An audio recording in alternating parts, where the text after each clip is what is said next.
sp3 hybridised orbitals वाली video में हमने इस पर बहुत तफसील से बात की थी कि मीथेन मॉलिक्यूल किस तरह का दिखाई देता है। तो अभी मैं थोड़ा सा बताती चलूं कि इसकी शक्ल टेट्राहीड्रल होती है, जिसमें कार्बन बीच में होता है और फिर हाइड्रोजन इस तरह से मौजूद होते हैं। यहाँ पर ये हाइड्रोजन इस कागज से बाहर की तरफ निकल रहा है, फिर आपके पास यूं एक हाइड्रोजन अंदर कागज की तरफ जा रहा है, एक यहाँ ऊपर की तरफ है और एक इस कागज के पीछे मौजूद है।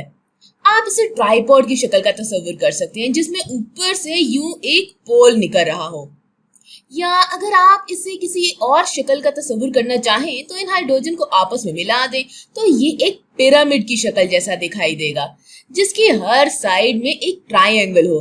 तो ये कुछ इस तरह का दिखाई देगा। ये हो गई एक साइड, ये दूसरी, और पीछे वाली साइड यहाँ पर ऐसे मौजूद होगी। अब इसकी चौथी साइड दरअसल ऐसी साइड होती है जो कि सामने से ट्रांसपेरेंट होती है, यानी कि हम पिरामिड में दरअसल इस चौथी साइड को ही देख रहे होते हैं। खैर, तो आप मीथेन को इस तरह से मुख्तलिफ तरीकों से तस्वीर कर सकते हैं।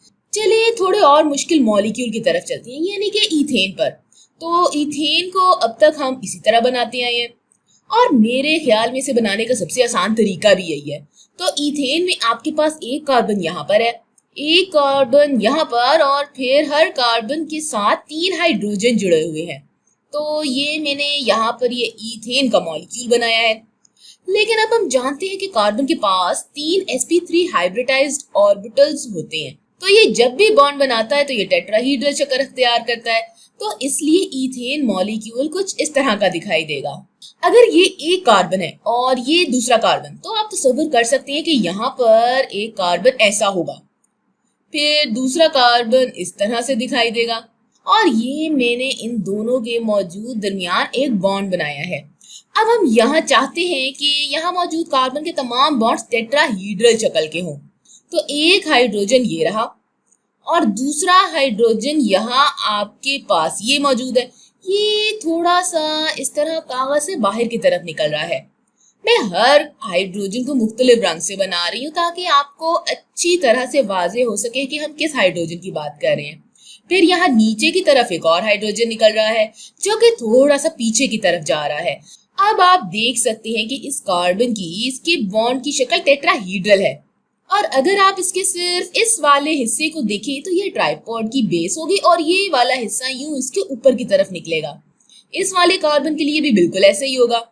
ये यहाँ वाला हाइड्रोजन इस तरफ निकल रहा होगा और फिर आपके पास यहाँ पर ये वाला हाइड्रोजन इस तरह से यहाँ पर निकल रहा होगा।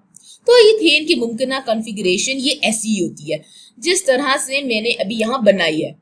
आप इसी तरह का एक ऐसा मॉडल भी देख सकते हैं जिसमें आपके पास गेंद के साथ छोटी छोटी सी लकड़ी की डंडियां होती हैं, और इस मॉडल में गेंद दरअसल एटम्स को जाहिर कर रही होती है। ये बॉल एंड स्टिक मॉडल कहलाता है। ये ईथेन का बॉल एंड स्टिक मॉडल है। अब इसे मजीद आसान और सादा से तरीके से अगर बनाएं तो ये 100 हॉर्स प्रोजेक्शन कहलाती है।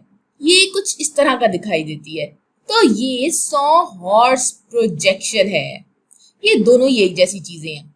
ये इसे बनाने का बस थोड़ा सा आसान तरीका है, यानी इसमें आपको ये सारे दायरे नहीं बनाने पड़े।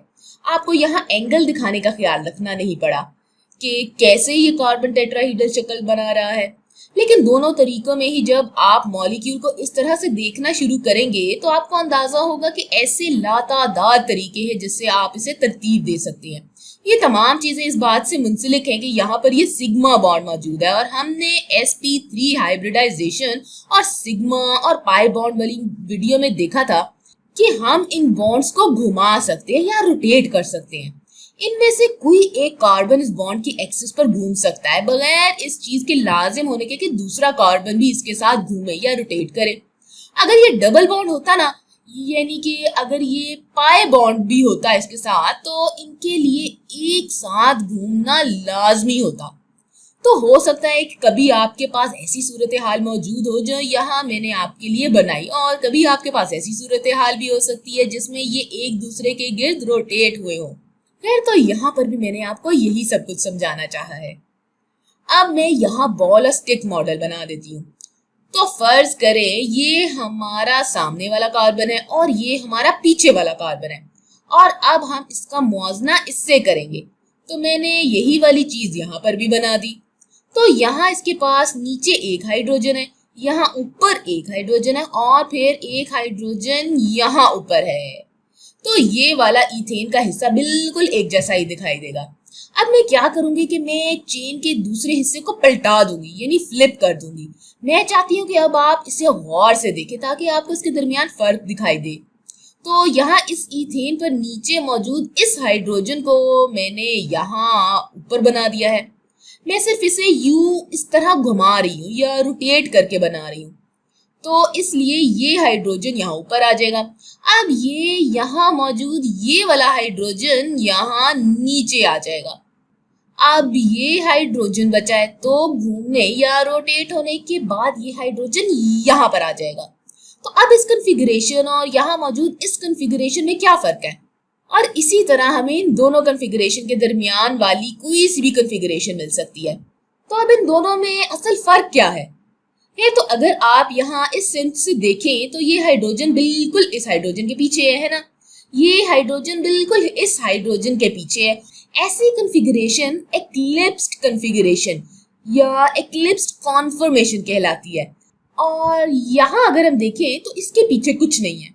अगर आप बिल्कुल इसके पीछे जाएं तो आप ये यहाँ इस पॉइंट पर आ जाएंगे और इसके पीछे कुछ भी नहीं है, और अगर आप बिल्कुल इसके पीछे जाएं तो आपको यहाँ भी कुछ नहीं मिलेगा, यानी कि इन दोनों सूरतों में ही पीछे कुछ भी नहीं है। तो एक बार फिर अगर आप इस सिम से देखें तो यहाँ पर ये इन चीजों से ब्लॉक हुआ है, इसलिए हम इसे स्टैगर्ड कॉन्फर्मेशन कहेंगे। हमें इस चीज का ख्याल ही क्यों आया? देखिए, मैं इस मॉलिक्यूल को दोबारा से घुमा सकती हूँ, लेकिन इससे होगा क्या? इससे क्या फर्क आएगा? देखिए, इधर दिलचस्प बात यह है कि इस वाले हिस्से को आप बगैर सामने वाले हिस्से को घुमा सकते हैं। जरूरी नहीं कि सामने वाला हिस्सा भी इसके साथ ही घूमे। पूरे मॉलिक्यूल को इसके साथ घूमने या ट्विस्ट करने की जरूरत नहीं होती। यहाँ मजीद अहम बात यह होती है कि इनके पास मुख्तलिफ ताकत के लेवल होते हैं। तो आप इसे इस तरह से तस्वीर कर सकते हैं कि आप जैसे स्प्रिंग को घुमाएं या ट्विस्ट करें और फिर स्प्रिंग वापस से अपनी शक्ल अख्तियार कर ले या अपनी कॉन्फर्मेशन पर आ जाए, या फिर दूसरी शक्ल या कॉन्फर्मेशन पर वापस जाना चाहे।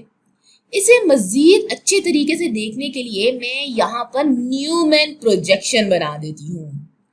मैं बिल्कुल यही चीज यहाँ पर बनाऊंगी, लेकिन इस बार मैं इसे न्यूमैन प्रोजेक्शन के साथ बनाऊंगी।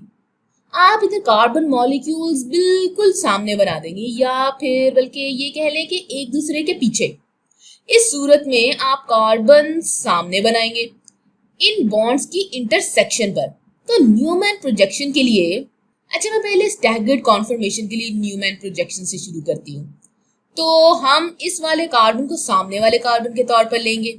यहाँ पर ये हाइड्रोजन इस तरह से सीधा नीचे की तरफ निकल रहा होगा, और फिर एक हाइड्रोजन उल्टे हाथ पर ऊपर निकल रहा होगा, फिर एक हाइड्रोजन यहाँ सीधे हाथ पर आ रहा होगा। मैंने इसे इसी वाले रंग से बना दिया है। तो ये सामने वाला कार्बन इन तीनों हाइड्रोजन के बॉन्ड्स की इंटरसेक्शन की तरफ इशारा कर रहा है, और फिर पीछे वाला कार्बन आप इसे गोल दायरे से जाहिर करते हैं। ये ऐसा गोल दायरा दरअसल पीछे वाले कार्बन को जाहिर करता है। सामने वाला कार्बन ये यहाँ इस पॉइंट पर मौजूद है। इसे देखने का यही एक तरीका होता है, लेकिन अगर हम इसे इस तरह से बनाना चाहें तो ये पीछे वाले कार्बन के पास ये हाइड्रोजन इस तरह से निकलेगा, ये हाइड्रोजन और फिर ये हाइड्रोजन। और जब आप इसे ऐसे देखेंगे तो बज़ाहिर ये वाज़ेह है कि ये फैला हुआ है या स्टैगर्ड है। हम इसी इथेन मॉलिक्यूल को अब सामने से देख रहे हैं। तो जब हम सामने से देख रहे हैं तो सामने वाला कार्बन पीछे वाले कार्बन को ब्लॉक कर रहा है, लेकिन इस तरह से आप देख सकते हैं कि सामने वाले कार्बन के हाइड्रोजन पीछे वाले हाइड्रोजन के मुकाबले में स्टैगर्ड हैं। तो ये यहाँ पर स्टैगर्ड है। चलें अब एक्लिप्स्ड कॉन्फर्मेशन को न्यूमैन प्रोजेक्शन के तौर पर बनाते हैं। न्यूमैन प्रोजेक्शन में सामने वाला ये सब तो बिल्कुल वैसा ही दिखाई देगा, इसलिए ये हमने बिल्कुल वैसा ही बना लिया है। तो ये इसके सामने वाला हिस्सा हो गया। लेकिन अगर पीछे देखें तो बिल्कुल इसके पीछे कार्बन है, तो मैं यहाँ पीछे वाला कार्बन बना देती हूँ। सामने वाले कार्बन को यहाँ एक नुक्ते या डॉट से जाहिर किया है, जबकि पीछे वाले कार्बन को हमने ये इस तरह जाहिर किया है। अब अगर हम इक्लिप्स कॉन्फर्मेशन की बात करें तो अगर ये बिल्कुल इसके पीछे है तो आप इसे यहाँ इस तरह से बनाएंगे, बिल्कुल इसके पीछे। लेकिन अब चूंकि ये थोड़ा सा अजीब लग रहा है, कुछ साफ नहीं लग रहा, तो ज्यादातर लोग जब इक्लिप्स प्रोजेक्शन को न्यूमैन प्रोजेक्शन के तौर पर बनाते हैं तो बजाय इसके बिल्कुल पीछे हाइड्रोजन को दिखाने के इसे थोड़ा सा यहाँ सीधे हाथ पर बना देते हैं। तो ये वो वाला हाइड्रोजन है, लिहाजा ये न्यूमैन प्रोजेक्शन के तौर पर एक्लिप्स्ड कॉन्फर्मेशन है। पीछे वाले हाइड्रोजन सामने वाले हाइड्रोजन से एक्लिप्स्ड हैं, यानी छुपे हुए हैं। अगर मैं इसे बिल्कुल ठीक से बनाऊं तो ये बिल्कुल इसके पीछे होंगे। अब यहाँ मैं आपको एक और चीज बताना चाहती हूँ, और वो ये है कि मुख्तलिफ हाइड्रोजन के दरमियान मौजूद एंगल्स। अब अगर आप देखें तो इस हाइड्रोजन और यहाँ मौजूद इस हाइड्रोजन के दरमियान कितना एंगल है। अब अगर आप इन्हें 3 डायमेंशन में सोचें तो आप इनके दरमियान एंगल देख ही नहीं सकेंगे। लेकिन न्यूमैन प्रोजेक्शन में जब आप ये कह रहे हो कि ये एक दूसरे से दूर कितना घूम रहे होते हैं या रोटेट कर रहे होते हैं, तो तब ये वाला यहाँ मौजूद ये एंगल डायहीड्रल एंगल कहलाता है। लेकिन कभी कभार ये कहा जाता है कि आप जानते हैं कि इस हाइड्रोजन के पास इस हाइड्रोजन के मुकाबले में डायहीड्रल एंगल 60 डिग्री है। यहाँ इस सूरत में इस हाइड्रोजन का इस वाले हाइड्रोजन के मुकाबले में डायहीड्रल एंगल 0 डिग्री है। लिहाजा कितना ये स्टैगर्ड है या कितना एक्लिप्स्ड है, इसे बताने का एक यही तरीका होता है। अब आखिरी चीज में जो यहाँ बताना चाहती हूँ वो ये है कि हम इन तमाम चीजों की इतनी परवाह क्यों कर रहे हैं। आप भी परेशान हो गए कि इतनी लंबी बात हमने आखिर की क्यों है। फिर तो यहाँ इन तमाम हाइड्रोजन के गिर्द इलेक्ट्रॉन्स के बादल मौजूद है। ये तमाम इलेक्ट्रॉन्स के बादल दरअसल नेगेटिव होते हैं, तो ये जितना हो सके एक दूसरे से दूर रहने की कोशिश करते हैं। अब ये स्टेबल है क्योंकि इन्होंने अब ऐसे बॉन्ड बना लिए हैं कि ये अब स्टेबल स्ट्रक्चर्स बना चुके हैं। इन सबको लगता है कि इनके पास मुकम्मल वैलेंस शेल्स हैं, इनके ऑर्बिटल्स मुकम्मल है, तो इसलिए ये इलेक्ट्रॉन्स के बादल एक दूसरे से अलहदा रहना चाहते हैं। अब इस सूरत हाल में एक्लिप्स कॉन्फर्मेशन में स्टैगर्ड कॉन्फर्मेशन के मुकाबले में ये वाला हाइड्रोजन और ये वाला हाइड्रोजन एक दूसरे के करीब होते हैं। स्टैगर्ड कॉन्फर्मेशन में इससे सबसे करीब तरीन हाइड्रोजन या तो ये वाला हाइड्रोजन होगा या फिर ये वाला। लेकिन ये दोनों ही एक्लिप्स कॉन्फर्मेशन में मौजूद इस हाइड्रोजन के मुकाबले में दूर ही होंगे।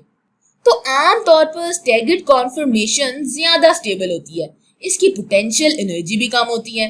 आप तसव्वुर कर सकते हैं कि अगर आप एक्लिप्स कॉन्फर्मेशन से शुरू करें तो ये एक दूसरे से दूर होना चाहेंगे, इसकी पोटेंशियल एनर्जी भी ज्यादा होगी।